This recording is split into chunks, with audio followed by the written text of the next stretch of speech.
Vous êtes sous l'émotion par rapport à ce qui s'est passé dans la commission. Qu'est-ce que vous précisez d'abord à l'opinion concernant la candidature de Madame et de l'honorable Grace Nema? Non, sincèrement, c'est qu'il faut recadrer les choses.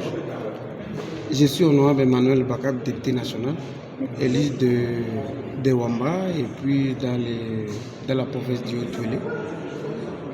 Je sais que nous sommes dans une semaine qui est turbulente et qui consiste en même temps dans l'élection des bureaux définitifs de l'Assemblée nationale.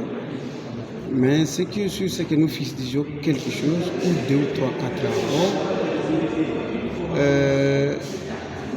Le président Mbosso, qui est le président d'âge, il nous a publié un calendrier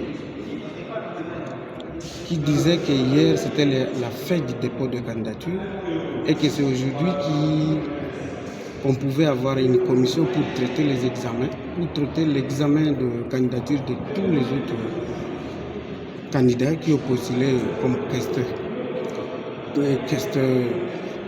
vice-président, président et tout le monde dans les postes qui nous reviennent à l'Assemblée nationale.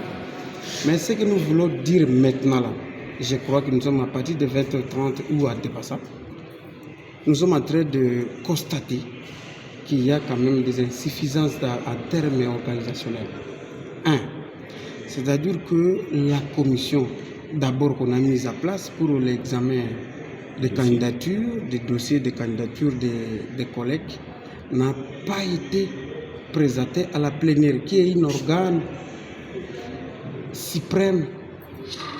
C'est-à-dire, cette commission devrait être composée par rapport à la représentativité de la province. C'est-à-dire qu'il fallait que toutes les provinces se retrouvent par rapport à la commission qui devrait être statuée sur les dossiers de candidature de tout le monde qui veut être à l'Assemblée nationale, comme dans les bureaux, président ou vice-président, tout le monde. C'est ça le premier problème. Le deuxième problème, c'est quoi? Même dans cette commission qu'on a élue, malgré l'omission de la loi, il y a des présidents comme l'honorable Willy Makiachi qui a porté haut derrière la candidature de l'honorable Mbosso comme deuxième vice-président, qui est le président de la commission. Et aujourd'hui, selon les rumeurs qui sont dans la salle, c'est sûr que je ne fais pas partie de la commission, mais selon les rumeurs, il y a des injonctions qui arrivent dans le sens d'invalider tout le monde qui n'a pas été envoyé par l'Union sacrée. Pendant que l'Union sacrée, d'une manière rationnelle, l'Union sacrée, d'une manière légale, n'a pas un député à l'Assemblée nationale. Ce qui nous propose, c'était la majorité présidentielle et c'était pour accompagner le président de la République. Tel que nous sommes ici, il y a des députés nationaux qui sont chacun dans son regroupement, dans son parti.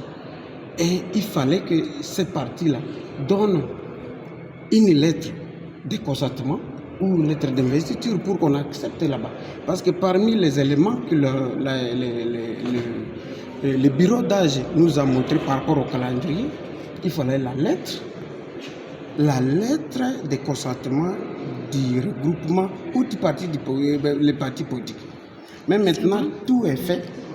Mais maintenant, là, il se peut qu'il y a quelque chose. Aujourd'hui, tel que je vous l'ai dit, la commission a suspendu ses travaux parce qu'il y a des travaux qui ne doivent pas être continués pendant qu'il y a des effets néfastes pour la République.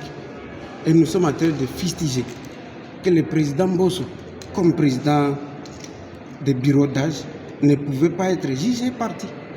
Et maintenant, nous sommes inquiets parce qu'il va utiliser tout le monde pour que tout le monde sera invalidé. Et que comptez-vous faire encore? Parce que déjà la machine est amorcée. Aujourd'hui, c'était les derniers de l'examen des dossiers. On doit publier la liste définitive. Ne trouvez-vous pas que vous risquez de cautionner ça? Non, on ne cautionne pas. Tout ce qu'on est en train de faire, ce sont d'une manière formaliste. Je vous le dis parce que les élections auront lieu selon le calendrier, c'est le samedi. Et nous sommes électeurs. Et nous allons sanctionner tout le monde qui ne fait pas bien. Parce que tout le que nous sommes là pour la République démocratique du Congo. Il n'y a personne qui est locataire de ce pays. On ne peut pas. Non, le président bosse parce qu'il s'agit de lui. Je pense qu'il n'a rien à perdre, rien à gagner. Autant de fois. Moi, d'ailleurs, quand je vous parle comme ça, je suis au nom du député national.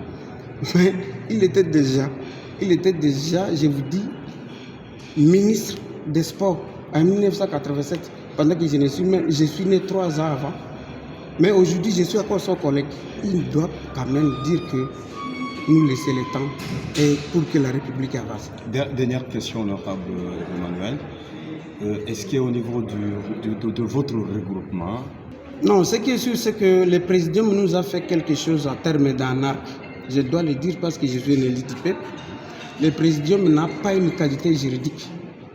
En réalité, on a toujours vu depuis 2006, quand il y a composition du gouvernement ou formation du gouvernement, on appelle les têtes, on appelle les gens qui ont conduit ou les gens qui ont encadré les regroupements ou les partis politiques pour la formation du gouvernement.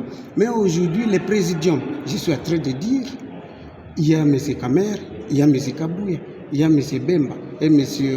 Mbosso et les autres qui nous prennent vraiment en otage.